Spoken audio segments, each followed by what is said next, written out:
नमस्कार दोस्तों, target with PS Parihar channel में आपका स्वागत है। आइए शुरू करते हैं और देख लेते हैं कि आज के दैनिक सायंकाल समाचार की इस वीडियो में विद्यार्थी जीवन से संबंधित कौन कौन सी सूचनाएं हैं। तो वीडियो को जल्दी से लाइक कर दें, शेयर कर दें। जिन छात्रों ने चैनल को अभी भी सब्सक्राइब न किया हो तो जल्दी से सब्सक्राइब कर लें, ताकि आप लोगों को इसी प्रकार की ऑथेंटिक अपडेट से सबसे पहले मिलती रहे। चलिए शुरू करते हैं। बात करते हैं सबसे पहले यूपी ट्रिपल एस सी की कॉमन कट ऑफ की। मेरे चैनल के द्वारा ये मुद्दा लगातार आप लोगों को दिखाया जा रहा है, क्योंकि ज़्यादा से ज़्यादा विद्यार्थी इसकी मांग भी कर रहे हैं और प्रयागराज में लगातार इसको लेकर के कैंडल मार्च निकाला जा रहा है। तो यहाँ पर आप लोग देख सकते हैं, ये विद्यार्थी प्रयागराज के लेबर चौराहे से लेकर के बजरंग चौराहे तक ये कैंडल मार्च निकाले हैं। और कल भी इन विद्यार्थियों ने कैंडल मार्च निकाला था, आज भी इन विद्यार्थियों ने कैंडल मार्च निकाला है। और इसके पहले भी विद्यार्थी कई बार ये मांग रख चुके हैं। और आप लोग भी अगर चाहते हैं कि कॉमन कट ऑफ हो, कमेंट भरती आए, तो आप लोग इस वीडियो को ज़्यादा से ज़्यादा शेयर कर दीजिए। आवाज दो, छात्र एकता जिंदाबाद जिंदाबाद जिंदाबाद common cut off common cut off छात्र एकता जिंदाबाद जिंदाबाद जिंदाबाद common cut off common cut off छात्र एकता जिंदाबाद जिंदाबाद जिंदाबाद common cut off common cut off आवाज दो, आवाज दो। 2 मिनट हम लोग थोड़ा चलेंगे। हाँ, आइए आइए।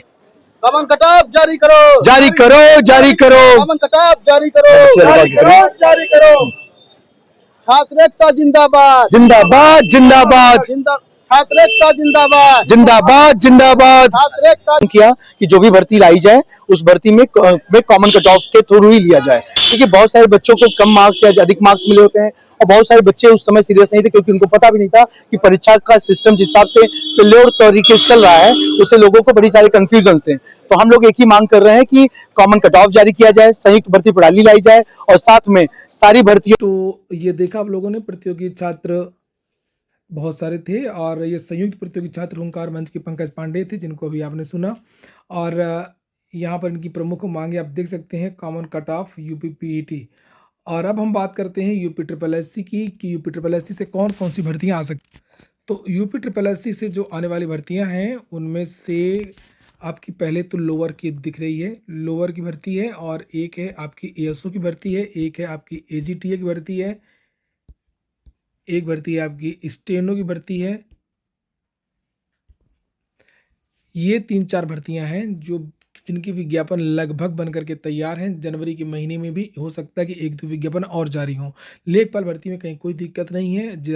जो तारीख घोषित की गई थी उसी तारीख से लेखपाल भर्ती के जो आवेदन है वो शुरू हो जाएंगे। आप लोग अपना तैयारी करते रहिए। पदों की संख्या बड़ी नहीं है, लगभग पद उतने ही रहेंगे। और जो कैटेगरी वाइज कुछ बदलाव आपको देखने को मिलेगा पदों की संख्या में, टोटल पद उतने ही रहेंगे लगभग। बाकी जो ओबीसी के पद हैं वो कुछ बढ़ सकते हैं, तो उसमें संशोधन हो गया है। जो दिक्कतें थी, जो जानकारी मिली है, और भर्ती में कोई भी दुविधा नहीं है। बहुत सारे विद्यार्थियों ने कमेंट किया था इसको लेकर के, तो कहीं कुछ भी नहीं है। और जो लोअर की में अगर बात करें कि लोअर में कितने पद होंगे, तो जो जानकारी मिली है कि लगभग 1600 के आसपास पद लोअर में है। 1600 में लगभग 1000 के आसपास आपके साधारण स्नातक के लिए पद हैं और 600 के आसपास जो है वो स्पेशल पद हैं। और जो साधारण स्नातक के पद हैं, हो सकता है कि आप लोगों को कंबाइंड भर्ती भी देखने को मिल जाए। यूपी ट्रिपल एससी इस पर सुधार भी कर रहा है। यूपी ट्रिपल एससी ने इसके पहले भी बहुत सारी चीज़ें सुधारी हैं। आप लोगों ने जब मांग की थी कि पेट की वैलिडिटी बढ़ाई जाए, तो देखिए बढ़ गई, 3 साल हो गई। उसके बाद में विद्यार्थी लगातार ये मांग कर रहे थे कि ज़्यादा से ज़्यादा विद्यार्थियों को बुलाया जाए, तो देखिए पहले 22 गुना, 15 गुना, इस तरीके से करते करते अब तो यूपी ट्रिपल एससी 46 गुना तक बुलाने लगा है। 60 गुना, 46 गुना। तो हो सकता है कि इसमें भी सुने यूपी ट्रिपल एससी कंबाइंड भर्ती की जो बात की जा रही है कि समान योग्यता के जितने भी पद हैं, कोशिश करे यूपी ट्रिपल एससी को उनको विज्ञापन एक साथ निकाले। बहुत सारे राज्यों में इस तरह की वैकेंसीज आती भी हैं। और एक जो परसेंटाइल है, निश्चित परसेंटाइल भी अगर हो सके, जिससे ज़्यादा से ज़्यादा विद्यार्थी सभी मेंस दें, तो ये भी यूपी ट्रिपल एससी में अगर इसमें कुछ सुधार कर सके तो ये भी करें। और यूपी ट्रिपल एससी से सबसे बड़ी मांग है एग्जाम कैलेंडर को लेकर के। यूपी ट्रिपल एससी थोड़ा सा हिम्मत दिखाए इसको लेकर के।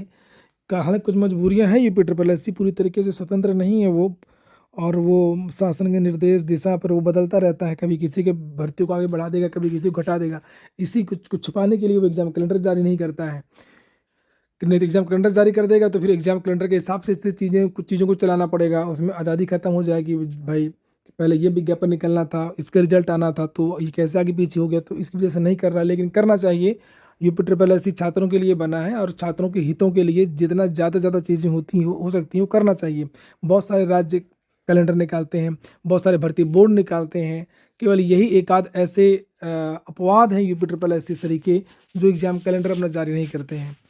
तो विद्यार्थी भगवान भरोसे बैठे रहते हैं, पता नहीं उनकी वैकेंसी इस साल आएगी कि नहीं आएगी, क्या होगा क्या नहीं होगा, ये दुविधा में रहते हैं। तो एग्जाम कैलेंडर भी यूपी ट्रिपल एस निकाले वैसे।